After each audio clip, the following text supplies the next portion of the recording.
Welcome, or welcome back to A Game of Fangs and Thrones. My name's Hannah, and this is my February book haul.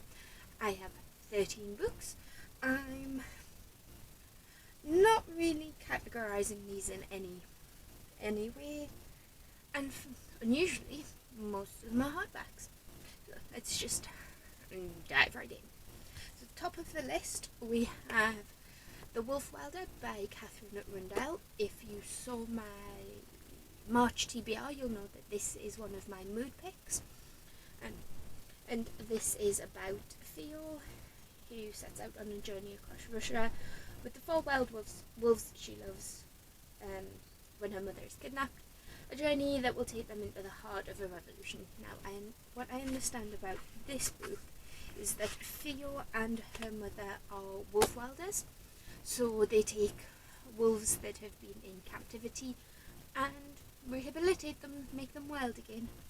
And come on, wolves, me, middle grade, ticking all the boxes. Then we have, these are in no particular order. Then we have A Queen of Gilded Horns by Amanda Joy. This is the sequel to A River of Royal Blood, which is a fight to the death between Princess Eva and Princess Issa. And what I liked about it, I did get it from Fairy Looter, I think.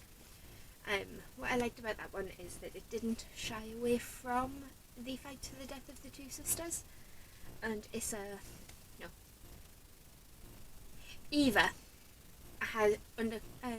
Eva uncovered some secrets about herself and the world. I believe it dealt with there's vampires in here, vampire-type creatures, chimera, which are two creatures in one. So like your sphinx, things like that. And there is blood magic, which I did quite enjoy. The atmosphere was perfect. Then we have Love Hypothesis by Ali Hazelwood. I have seen this everywhere. And yes, I did accidentally spill coffee on these two books. Don't at me. But this is a fake relationship between scientists. We have third-year PhD candidate Olive, who doesn't believe in lasting romantic relationships, but her best friend does. Like any self-respecting woman, Olive panics and kisses the first man she sees. That man is none other than Adam Carlson, a young hotshot professor and well-known ass. So it's fake dating in Stemfield. So I'm getting into my romance, what can I say? Another romance. This is A Touch of Darkness by Scarlett St. Clair, book 1 in the Hades and Persephone series. So Persephone is the goddess of spring in title only. Since she was a little girl, flowers have only shriveled at her touch. After moving to New Athens, she hoped to lead an unassuming life disguised as a mortal journalist. All of that changes when she sits down in a forbidden nightclub to play a hand of cards with a hypnotic and mysterious stranger. Hades, god of the dead, has built a gambling empire in the mortal world, and his favourite bets are rumoured to be impossible. But nothing has ever intrigued him as much as the goddess offering him a bargain he can't resist. After her encounter with Hades, Persephone finds herself in a contract with the god of the dead, and his terms are impossible. Persephone must create life in the underworld or lose her freedom forever. The bet does more than expose Persephone's failure as a goddess, however. As she struggles to sow the seeds of her freedom, love for the god of the dead grows, a love that is both captivating and forbidden. I do have A Touch of Darkness, but I bought that last month. Well, that is Touch of Darkness, the other one, King of Battle and Blood, but I bought that last month, so that'd be in last month. Anyway, then we have The Girl in Red by Christina Henry. This is a Alice in Wonderland retelling, with the typical horror twist that Henry seems to have. It's not safe for anyone alone in the woods, but the woman in the red jacket has no choice. not since the crisis came, decimated the population and sent those who survived fleeing into quarantine camps that serve as breeding grounds for death, destruction and disease. She is just a woman trying not to get killed in a world that was perfectly sane and normal until 3 months ago. There are worse threats in the woods than the things that stalk their prey at night: men with dark desires, weak wills and evil intents. Men in uniform with classified information, deadly secrets and unforgiving orders. And sometimes, just sometimes, there's something worse than all of the horrible people and vicious beasts combined. Red doesn't like to think of herself as a killer, but she isn't about to let herself get eaten up just because she is a woman in the woods. Woman alone in the woods. Heard good things. Then we have The XX by Erin Sterling. Never mix vodka and witchcraft. What more do you need to tell you about this one? It's short. Following Vivi Jones, who curses her ex with vodka, bubble baths and a curse on her ex. I think she uses a Bath and Body Works candle. And that was 9 years ago. Now Rhys Penhallow is back. He's returned to the quaint town of Gravesglen to recharge the ley lines and make an appearance at the annual Fall Festival. But when his every move results in calamity, Vivi realises that hexing her ex might not have been so harmless after all. Curse starts to affect the magic of the town, resulting in murderous wind-up toys, outraged ghost, and a surprisingly talkative cat. So the two must put their personal feelings aside and work together to break the curse and save not just the town, but Rhys's life. I'm thinking this might be a second chance moment. I haven't really read many of those. Then we have Realmbreaker by Victoria Aveyard with a really pretty cover. A Squire, the survivor of a failed quest. An immortal, timeless and unfathomable. Assassin, skilled and heartless. Old sorceress holding secrets behind her teeth. And a pirate's last daughter. And a pirate's daughter, the world's last hope.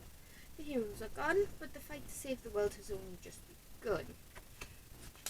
I think she's a blacksmith, which was interesting, and I did really enjoy the Red Queen series when I read that. And we have Book 2 of Bridgerton, The Viscount Who Loved Me by Julia Quinn. I am stepping up a gear because my camera is going to start beeping at me in a minute. So this follows Anthony, who is the oldest of the Bridgerton children. He meets Edwina, who is the most beautiful debutante of the current season, and he wants her. The only obstacle is Edwina's older sister Kate, who is determined to do all she can to allow her sister the chance to marry for love rather than convenience. I did quite enjoy the first one, and these are just fun. We have Only a Monster by Vanessa Lynn with a pretty purple cover. This is Fairy Loot. Yes, this is a Fairy Loot edition. In every story there is a hero and a monster. It should have been the perfect summer. Sent to stay with her late mother's eccentric family in London, 16-year-old Joan is determined to enjoy herself. She loves her nerdy job at the historic Howland House, and when her super cute co-worker Nick asks her on a date, it feels like everything is falling into place. Then a good Samaritan attempt gone wrong sends Joan spinning through time, and her life quickly begins to unravel. Her family aren't just eccentric, they're monsters, with terrifying hidden powers. And Nick isn't just a cute boy. He's a legendary monster slayer who will do anything he can to bring them down. As she battles Nick, Joan is forced to work with the beautiful and ruthless Aaron Oliver, heir to a monster family that hates her own. She'll have to embrace her own monstrousness if she is to save herself and her family, because in this story, she is not the hero. That sounds really intriguing. I must admit, I didn't read this when I unboxed it. I didn't read the synopsis. Then we have Pandora by Susan Stokes Chapman. This is Bookbox Club. Following Dora Blake, an aspiring jewellery artist who lives with her uncle in what used to be her parents' famed shop of antiquities in London, 1799. A mysterious Greek vase is delivered, and Dora is intrigued by her uncle's suspicious behaviour and enlists the help of Edward Lawrence, a young antiquarian scholar. Edward sees the ancient vase as a key to unlocking his academic future. Dora sees it as a chance to restore the shop to its former glory and to escape her nefarious uncle. But what Edward discovers about the vase has Dora questioning everything she believed about her life, her family, and the world as she knows it. Dora uncovers the truth. She starts to realise that some mysteries are buried and some doors are locked for a reason. Then we have the biggest book of the year, with a receipt that wants to attack me. And this is Sarah J. Maas, The House of Sky and Breath, which is the sequel to House of Earth and Blood, Crescent City series. Can't really talk too much about this one because it is a sequel, but I'm sure there are people who have done better synopsises of both books than I can. But in this one, in the first book at least, we follow Bryce, who is a woman tasked with discovering a murderer because it was her best friend that was murdered. And then she is given a fallen angel bodyguard called Hunt, and in true Sarah J. Maas style, sparks fly, and this is the result. I'm sorry I cannot be any more succinct about it because one, House of Sky and Breath is a sequel, and two, I think with House of Earth and Blood, is that what it's called? Aye, Earth and Blood. I think it is better to go into it not knowing much. Then we have another Fairy Loot book because one was delayed. So we have, I think this is February's. This is Daughter of the Moon Goddess by Zulin Atan, and it is raised on the moon. Xinjing was unaware she was being hidden from the Celestial Empire, who exiled her mother for stealing the elixir of immortality.